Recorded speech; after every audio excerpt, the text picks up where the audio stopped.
রানী মাদারীপুর তোর কোন দিক দিয়ে গ্রাম মনে হয়? মাদারীপুরের মতো গ্রামীণ পরিবেশেও হান্ডি বিরিয়ানি পাওয়া যায়।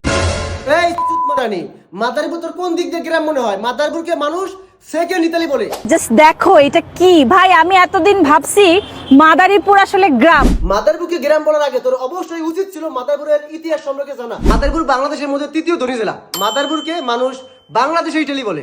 রেইন ফরেস্টে আসার পর আমার কাছে মনে হয়েছে যে ভাই মাদারীপুর গ্রাম না, জাস্ট আরে চুতমা মাগি, মাদারীপুরে যে রেস্টুরেন্ট থেকে তুই মাদারীপুরের শহর বলতে শুরু করলি, এই রেস্টুরেন্ট থেকে ভালো ভালো বাথরুম আছে আমাদের মাদারীপুরে।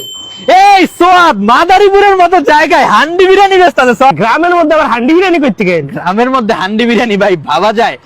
আরে মাদারীপুরের মতন জায়গা মানে মাদারীপুর কোন দিক দিয়ে তোর গ্রাম মনে হয়?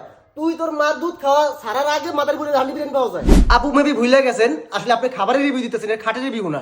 যে ও মাগো অনেক পাচ্ছি না ভাই, মাদারীপুরের মতো জায়গায় আসলে রেন ফরেস্ট রেস্টুরেন্টের সাথে আমার কোনো ব্যক্তিগত কোনো ঝামেলা নাই বা এদের কোনো বাজে রিভিউ দেওয়ার কোনো ইচ্ছা নাই, কিন্তু যখন আমাদের জেলা নিয়ে নিম্নমানের মন্তব্য করা হবে ওইটা আমার আবেগে লাগে ভাই। এটা নিয়ে আমার কথা বলতেই হবে। এতে সে যেই হোক, আমার জেলা আমার অহংকার, আমার গর্ব। অন্য জেলার সস্তা ছাত্রীরা এসে আমাদের জেলাকে নিয়ে ছোট করে কথা বলবে, এটা আমরা মাদারীপুরবাসীরা কখনোই মেনে নিব না।